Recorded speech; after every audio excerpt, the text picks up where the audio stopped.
नमस्कार। हमारी इस खास पेशकश में आप सभी दर्शकों का बहुत बहुत स्वागत है। अपने इस खास भाग में हम टमाटर से बनने वाले एक विशेष उत्पाद केचप को तैयार करने की विधि सीखेंगे। इस विषय पर पूरी जानकारी देने के लिए हमारे साथ हैं BAU सबौर के खाद्य विज्ञान एवं कटाई उपरांत प्रौद्योगिकी विभाग के वरीय वैज्ञानिक सह संबद्ध प्राध्यापक डॉक्टर MA आफ्ताब। डॉक्टर साहब, बहुत बहुत स्वागत है हमारे इस भाग में। आपसे ये जानना चाहेंगे कि टमाटर से ये जो उत्पाद बनाए जाते हैं वो कितने उपयोगी होते हैं हमारे किसान भाइयों के लिए? देखिए, हमारे सर्दियों में देखते हैं कि टमाटर का बहुत ही अच्छा उत्पादन हमारे इस क्षेत्र में होता है, बल्कि पूरे बिहार राज्य में इसकी उत्पादकता बहुत अच्छी है। और लेकिन किसान भाई जो है इसका पूर्ण रूप से फ़ायदा नहीं उठा पा रहे हैं। वो इसलिए कि ये जब बहुत ज़्यादा उत्पादन जब इसकी होती है तो इसका बाज़ार में कीमत बहुत कम मिलता है, और इसकी वजह से किसान भाई जितनी मेहनत करते हैं उनको इसका पूर्ण लाभ नहीं मिल पाता है।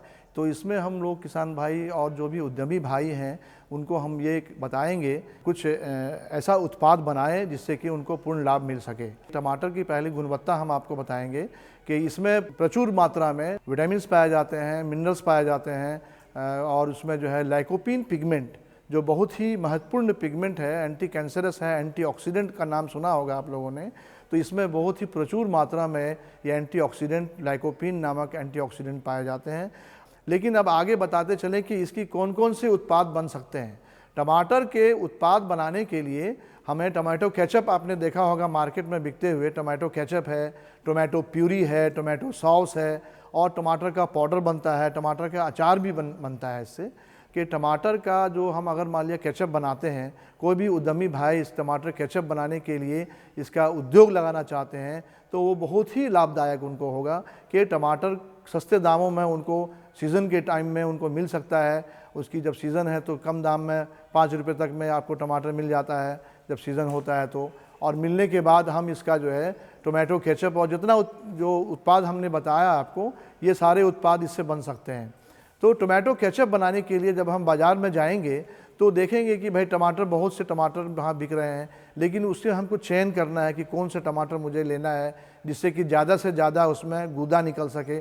और जितना ज़्यादा गूदा निकलेगा उतना ही ज़्यादा उत्पाद बनेगा, और जितना ज़्यादा उत्पाद बनेगा हमें उतने ही उससे लाभ मिल सकती है। तो आपने बात की सर यहाँ पर कि हम चेक करते हैं कि किसमें, कौन से टमाटर में ज़्यादा गूदा की मात्रा है, ये किस तरह से किसान भाई देख सकते हैं? ये देखिए, जैसे कि टमाटर हम जब बाज़ार में जाएंगे तो टमाटर बहुत से लोग बेच रहे हैं, तो एक टमाटर हम उसका उठा करके, एक होती ही मशीन, छोटी सी मशीन है, ज़्यादा दाम नहीं है इसकी, ज़्यादा इसकी कीमत नहीं है, और ये इसको हैंड रिफ्रैक्टोमीटर बोलते हैं। हैंड रिफ्रैक्टोमीटर, ये देखिए बहुत अच्छी छोटी सी मशीन है, ये पॉकेट में आप रख सकते हैं इसको, हैंड रिफ्रैक्टोमीटर। इसमें जो है हम लोग टमाटर में कितना % गूदा है उसमें ये पता कर सकते हैं। जैसे बाज़ार में हम गए और वहाँ जाने के बाद ये टमाटर को हम जो है तो थोड़ा तोड़ेंगे, इसको तोड़ने के बाद इसको हाथ से ही तोड़ सकते हैं या कोई छुरी रखा तो उससे भी, और उसके बाद तोड़ने के बाद इसमें हम जो है ये रस जो है इसका, ये इससे निकालते हैं। देखिए ये रस इस तरह से, ये इस तरह से रस निकाले इसमें, है ना, ये देखिए रस निकाले, और इसके ऊपर ये हम डाल देते हैं रस को डाल दिया, और रस को डालने के बाद इसको बंद करके हम जब इसमें देखते हैं उसमें डिग्री ब्रिक्स पर उसको नापा जाता है। तो हम कोशिश करेंगे कि टमाटर जो मुझे बाज़ार में लेना है वो 5 से कम डिग्री ब्रिक्स का नहीं होना चाहिए। 5 से कम का अगर होगा तो उसमें पानी की मात्रा ज़्यादा होगी और गूदे की मात्रा कम होगी। तो ये हम लोगों को चेक करने के लिए हैंड रिफ्रैक्टोमीटर है, जिससे कि हम लोग चेक करते हैं कि उसमें इस टमाटर में कितना गूदे की मात्रा है। तो 6 से 8 तक हो तो बहुत अच्छा है, 5 से कम नहीं होना चाहिए। डॉक्टर आफ्ताब, अब हम ये जानना चाहेंगे आपसे कि जिन किसान भाइयों के पास ये इस मशीन की सुविधा ना हो तो वो किस तरह से परखें कि कौन सा टमाटर उनके लिए उपयुक्त है? ऐसे तो देखिए, हम जनरल भाषा में ये बताएंगे कि ये टमाटर अगर थोड़ा कड़ा है और ज़्यादा वो नरम नहीं है तो उसमें तो जाहिर सी बात है कि उसमें गूदे की मात्रा ज़्यादा है। लेकिन उसमें देखने के लिए उसमें छिलका अगर बिल्कुल पतला हो उसका, और कड़ा भी हो, छिलका उसका पतला हो, तो उसमें गूदे की मात्रा समझी जाती है कि बहुत अच्छी है। हालांकि इसके दाम ज़्यादा नहीं है, 2 से 2,500 हज़ार तक में ये जो है ये रिफ्रैक्टोमीटर भी मिल जाता है, किसान भाई इसको खरीद सकते हैं। तो चलिए सबसे पहले हम देख लेते हैं कि किस तरह से इसकी प्रोसेसिंग होती है, यानी केचप किस तरह से बनाई जाती है। चलिए बनते हुए देख लें। व्यावसायिक स्तर पर अगर आप टमाटर केचप का उत्पादन करने की सोच रहे हैं तो इसके लिए आपको केचप उत्पादन इकाई लगानी होगी। इकाई लगाने के लिए आपको जिन मशीनों और उपकरणों की ज़रूरत होगी वो है boiler, steam jacketed kettle, pulper या juice extractor, vacuum filling machine, crown corking machine, aluminium या स्टेनलेस स्टील का पतीला, लकड़ी का चलौना और स्टील का चाकू। अब इन मशीनों और उपकरणों के उपयोग से हम टमाटर केचप तैयार करने से लेकर उसकी बॉटलिंग तक आसानी से कर सकेंगे। इसके लिए जो सामग्रियां जुटानी होगी उसकी सूची आप लिख लें। टमाटर 50 किलो, जिसमें से 40 किलो रस प्राप्त होगा, प्याज 750 ग्राम, लहसुन 300 ग्राम, लौंग 30 ग्राम, स्याह जीरा 20 ग्राम, छोटी इलायची 25 ग्राम, बड़ी इलायची 30 ग्राम, दालचीनी 25 ग्राम, नमक 400 ग्राम, चीनी 4 किलो, परिरक्षक के तौर पर एसिटिक एसिड 65 से 75 मिलीलीटर और सोडियम बेंजोएट 6.5 से 7 ग्राम। अब लौंग, दालचीनी, बड़ी इलायची, छोटी इलायची, स्याह जीरा और जावित्री को बारीक कूट लें। मसालों को कूटने से पहले लौंग के फूल को अच्छी तरह से तोड़कर बाहर निकाल दिया जाना जरूरी होता है। अगर ऐसा नहीं किया जाए तो केचप के अधिक दिन तक रखने पर बोतलों के गर्दन पर काला रिंग बन जाता है, जिसे ब्लैक नेक कहते हैं, और जाहिर सी बात है आपके उत्पाद की गुणवत्ता के लिए ये बिल्कुल अच्छा नहीं होगा। फिर लहसुन और प्याज को कुचलकर सभी मसालों के साथ सूती कपड़े की पोटली में बांधकर रख दें। याद रहे, इन सामग्रियों में से तेजपत्ता, चीनी और नमक को बाहर से ही मिलाया जाता है और परिरक्षक भी केचप तैयार होने के बाद डाला जाएगा। आइए अब इन रसीले टमाटर से केचप बनाना शुरू करते हैं। सबसे पहले पके टमाटर को स्वच्छ पानी से धो लें। अच्छी तरह धुलने के बाद इसे 4 भागों में काट लें। इस दौरान खराब भागों को छांट कर निकाल दें। अब कटे हुए टमाटर को स्टीम जैकेटेड केटल में डाल दें। इस केटल में भाप के प्रभाव से टमाटर सीजने लगते हैं और ये भाप बॉयलर मशीन से आता है। इससे पहले कि हम केचप को तैयार करने की आगे की विधि को विस्तार से समझें, सबसे पहले आप इस बॉयलर यानी भाप बनाने की मशीन को करीब से जान लीजिए। इस मशीन को लगाकर कम खर्च और कम समय में अधिक उत्पाद बनाए जाते हैं। साथ ही साथ इससे बनने वाले उत्पाद ज्यादा गुणवत्ता वाली भी होती है। जैसा कि आप देख रहे हैं, ये बॉयलर 3 भागों में बटा हुआ है। नीचे के भाग में आग की भट्टी होती है, जिसमें कि डीजल चलित उपकरण से चिंगारी पैदा कर आग जलाई जाती है। उसके ऊपर वाले भाग में पानी रहता है, जिसके बाहर लगे शीशे के ट्यूब में आप पानी के सतह को भी देख सकते हैं। सबसे ऊपर वाले भाग में पानी से भाप बनकर बाहर जाने के लिए तैयार हो जाता है। भाप के दबाव को देखने के लिए वहां पर एक प्रेशर मीटर भी लगा रहता है। आप देख लें, अगर दबाव 2 किलोग्राम हो तो उसे पाइपलाइन द्वारा जैकेटेड केटल में भेजा जाता है। अब आप सोच रहे होंगे कि जैकेटेड केटल कैसे काम करता है। दरअसल जैकेटेड केटल दोहरी दीवार की बनी होती है, जिसमें भाप का प्रवेश होता है और इसके ताप से उसमें रखा हुआ पदार्थ गर्म हो जाता है। इस तरह से बॉयलर से भेजे गए भाप के दबाव को आप स्टीम जैकेटेड केटल में लगे प्रेशर गेज मीटर में भी देखकर जांच सकते हैं। ध्यान रहे कि इसमें भाप का दबाव कम से कम 0.5 किलोग्राम होना जरूरी होता है। आपको बता दें कि जैकेटेड केटल में पकाने के दौरान अगर कटा हुआ टमाटर अधिक ताप के कारण केटल से ही चिपकने लगे तो पाइपलाइन से आने वाले भाप को बंद कर देते हैं। हालांकि जब तक टमाटर का टुकड़ा पूरी तरह से नरम ना हो जाए तब तक जरूरत के मुताबिक भाप को चालू करना पड़ता है। बीच बीच में इस केटल में लगे नॉब के द्वारा संघनित भाप यानी स्टीम कंडेंसेट को निकाला जाना भी जरूरी होता है, जिससे कि भाप पाइप में लगातार आता रहे। आइए अब केचप बनाने की प्रक्रिया को आगे बढ़ाते हैं। आप देख रहे हैं कि टमाटर के टुकड़े को केटल में चढ़ाने के बाद उसे लकड़ी के चलौने से समय समय पर चलाया जा रहा है। तो इसमें टमाटर के टुकड़ों को तब तक गर्म करें जब तक कि वो मुलायम ना हो जाए। फिर सीझे हुए टमाटर को किसी स्वच्छ पतीले में निकाल लें।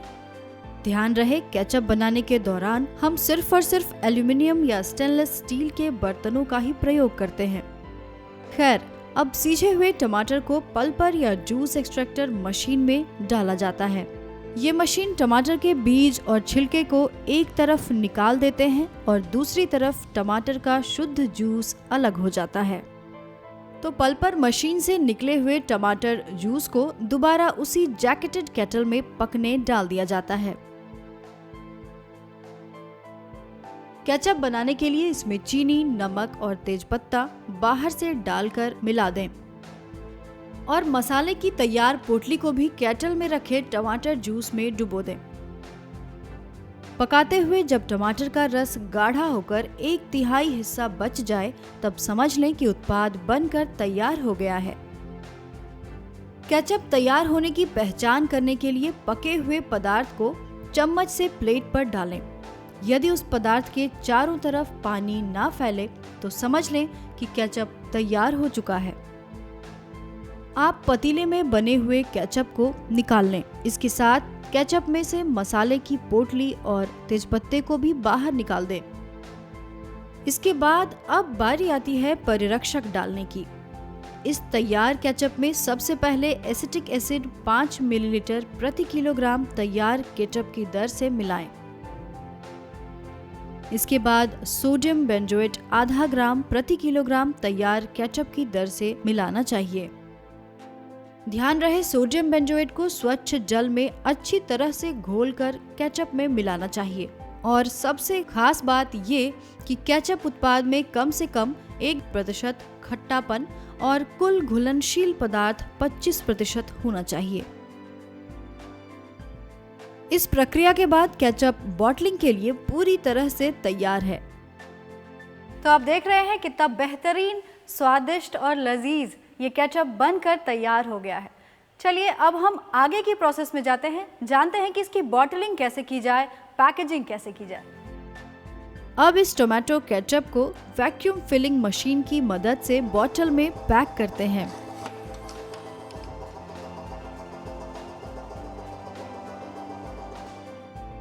जिसके बाद बोतलों के ऊपर ढक्कन क्राउन कॉर्किंग मशीन की सहायता से लगा दिया जाता है। इस तरह की मशीनों का उपयोग करके आप अपने उत्पाद की स्वच्छता बरकरार रख सकते हैं। पैकिंग करने के बाद बोतलों को 60 से 70 डिग्री तक गर्म किए गए पानी में 20 से 30 मिनट तक रखना जरूरी होता है। पानी जब थोड़ा ठंडा हो जाए तो बोतलों को बाहर निकाल लें। अब आप बोतलों की लेबलिंग कर उसे साफ एवं सुरक्षित जगह भंडारित कर सकते हैं।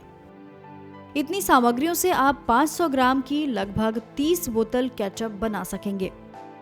केचप की पैकेजिंग और बॉटलिंग के बाद इसकी मार्केटिंग, ब्रांडिंग और बाजार में इसे ज़्यादा दिन तक बरकरार रखने के लिए क्या कुछ किया जाए, आइए जान लेते हैं। कोई भी उत्पाद बनाने के बाद जब उसकी मार्केटिंग करनी है तो उसका ब्रांडिंग तो जाहिर सी बात है कि बहुत ज़रूरी है, इसलिए कि उसमें लेबल होगा, उसमें लाइसेंस नंबर होगा, उसमें क्या क्या आपने दिया है वो होगा और उसकी कितनी दिन तक रखा जा सकता है वो होगा। तो ये सारे का जो बेसिस है वो एक तो कि कितना दिन रहेगा, तो वो उसके लिए हमें टेस्टिंग लेबोरेटरी से लेनी होगी कि ये मेरा प्रोडक्ट, जैसे आप देखते होंगे कि वो उसमें रहता है best before 6 months of the production, है ना।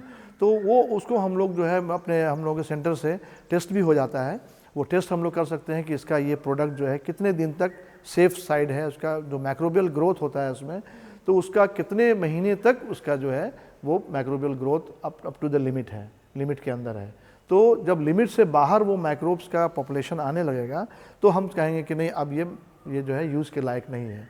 तो सेफ पॉइंट ऑफ व्यू से ये 6 मंथ्स तो कम से कम रह ही जाता है, अगर बहुत अच्छे से हम उसको हाइजेनिक तरीके से हम उसको बनाए हुए हों। तो ये लाइसेंस के लिए ये भी ज़रूरी है कि आपका उसका माइक्रोबियल लोड ले करके उसके एक लाइसेंस के एक सर्टिफिकेट को आप प्रोड्यूस करेंगे कि हमने ये प्रोडक्ट बनाना है और हमें ये प्रोडक्ट देखिए हमने इस प्रोसेस से बनाया है, तो उसका ये है ना। उसके बाद क्या है कि आपका प्रॉपर ट्रेनिंग होना चाहिए। अगर वो इंडस्ट्री लगाने वाले के पास कोई ट्रेनिंग सर्टिफिकेट नहीं है तो उसको जो है तो ऐसे कोई टेक्निकल आदमी को रखना होगा, टेक्नीशियन को रखना होगा, उसको प्रोड्यूस करना होगा कि मेरे पास ये टेक्नीशियन है और ये हमारा जो है तो ये टेक्नीशियन हमारे साथ काम कर रहे हैं। फिर इन सब बातों को जब वो प्रोड्यूस करेंगे तो FASSI का लाइसेंस लेना पड़ता है। ये लाइसेंस लेना बहुत ज़रूरी है, इसलिए कि इसी लाइसेंस पे आप पूरे इंडिया में बेच सकते हैं, बाहर भी भेज सकते हैं। तो ये लाइसेंसिंग का ये प्रोसीड्योर है कि इन सब चीज़ों की ज़रूरत पड़ती है। और आप जिस फैक्ट्री में आप जो बना रहे हैं, जो सा प्रोडक्ट बना रहे हैं, उससे रिलेटेड इक्विपमेंट्स आपने ख़रीदा है कि नहीं, उनकी खिड़कियों में जाली है कि नहीं, उनके दरवाजे में वो जाली यानी फ्लाई प्रूफ कहते हैं उसको, जाली जो लगाते हैं तो फ्लाई प्रूफ डोर है कि नहीं, खिड़कियों में फ्लाई प्रूफ नेट लगा हुआ है कि नहीं, आपके यहाँ के ज़मीन कैसी है, वहाँ पर आसपास पानी तो नहीं जमता है। ये सारी चीज़ों को कंसिडर जब करेंगे तब आपको लाइसेंस देंगे।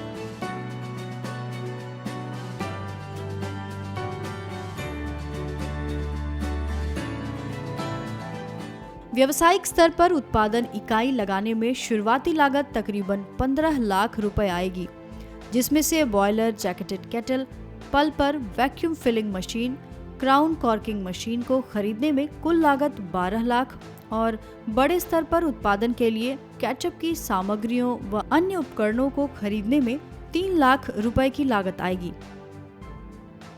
सफलतापूर्वक उत्पादन इकाई लगा लेने के बाद अगर एक दिन में आप लगातार 4 दफे 50 किलो टमाटर को प्रसंस्कृत या उसकी प्रोसेसिंग करते हैं तो इस तरह से आप कुल लागत पर कम से कम 100% का लाभ ले सकेंगे। मतलब साफ है कि अगर आपने कुल 1 रुपए की पूंजी लगाई है तो आपको 2 रुपए का लाभ मिलेगा। धीरे धीरे व्यवसाय को बढ़ाकर आप कई लॉट में टमाटर की प्रोसेसिंग कर अन्य उत्पाद भी बना सकते हैं, जिसकी मांग बाजार में सालों भर रहती है। इस तरह की इकाई लगाने से उत्पाद बनाने में कम श्रम शक्ति की जरूरत होगी। मतलब ये कि मशीनों के भरपूर उपयोग से मजदूरों की जरूरत कम पड़ेगी। तभी तो इसमें एक बार पैसे लगाकर आप कई बार लाभ पा सकते हैं। आइए अब घरेलू स्तर पर किस तरह से टमाटर केचप बनाया जाता है ये देख करके बखूबी समझ लेते हैं।